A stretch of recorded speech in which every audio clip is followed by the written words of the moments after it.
नमस्कार दोस्तों, सऊदी अरब में 1952 से शराब पर लगी पाबंदी को हटा दिया गया है, जिसके बाद मुस्लिमों में सऊदी अरब के किंग के लिए एक नफरत का माहौल बन गया है। और वहीं कुछ लोग जो खास तौर पर गैर इस्लामिक लोग हैं, उन्होंने इस फैसले को सही माना है।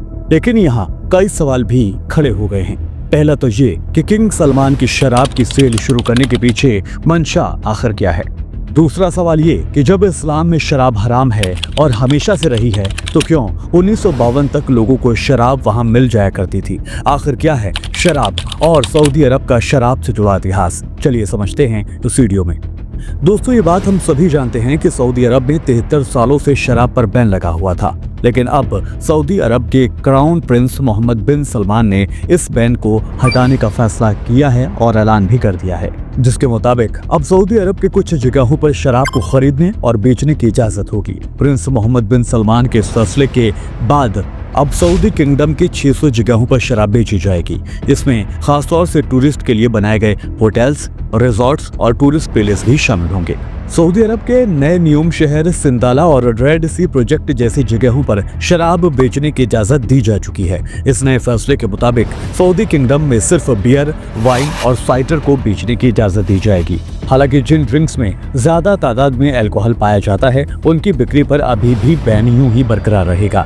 सिर्फ लाइसेंस शुदा जगहों पर ही शराब बेची जाएगी और इसमें ट्रेंड स्टाफ को भी रखना जरूरी होगा। इसके अलावा निजी तौर पर भी शराब बनाने पर बैन जारी रहेगा। दोस्तों, अरब के क्राउन प्रिंस मोहम्मद बिन सलमान ने इस फैसले के तहत अरब की जो इस्लामिक इमेज रही है, उसको एक बड़ा डेंट जरूर पहुंचा दिया है। किंग सलमान सऊदी की इस्लामिक छवि को बदलकर अरब में टूरिस्ट और इन्वेस्टमेंट को बढ़ावा देना चाहते हैं। सऊदी के प्रिंस विजन 2030 के तहत देश में कई अहम प्रोजेक्ट को लॉन्च कर रहे हैं। सऊदी के किंग का मानना है कि शराब की लिमिटेड सेल से इंटरनेशनल टूरिस्ट, खासतौर से वेस्टर्न कंट्री से आने वाले लोगों को इम्प्रेस करने में मदद मिलेगी, जिससे टूरिज्म को बढ़ावा मिलेगा। इसके साथ ही तेल पर जो डिपेंडेंसी है सऊदी अरब की, वो कम हो जाएगी। शराब की बिक्री से होने वाली कमाई इस दिशा में सहायक हो सकती है। यही नहीं, शराब से बैन हटाने को लेकर एक दलील ये भी दी जा रही है कि इस कदम से अवैध शराब व्यापार और ब्लैक मार्केट पर कंट्रोल भी आसानी से पाया जा सकेगा, जिससे समाज में गैर कानूनी हरकतों में कमी आ सकती है। कुछ लोग इसे आर्थिक विकास और वैश्विक एकीकरण की दिशा में एक पॉजिटिव कदम के तौर पर देख रहे हैं, तो वहीं दुनिया भर के मुसलमान शराब को आम करने के प्रिंस के फैसले पर सख्त नाराजगी का इजहार भी कर रहे हैं। दोस्तों, जिन लोगों को नहीं पता, उन्हें बताता चलूं कि कुरान की कई आयतों में शराब पीने को गलत बताया गया है और इसे शैतान का काम कहा गया है। सूरह अल माइदा आयत 90 और 91 में इसकी पूरी तफसीलात मौजूद है। साथ ही पैगंबर मोहम्मद सल्लल्लाहु अलैहि वसल्लम ने अपने वक्त में शराब को समाज में फैली बुराई के तौर पर देखा। पहले तो शराब के खिलाफ वार्निंग दी जाती थी, फिर इसे धीरे धीरे पूरी तरह से हराम करार दे दिया गया।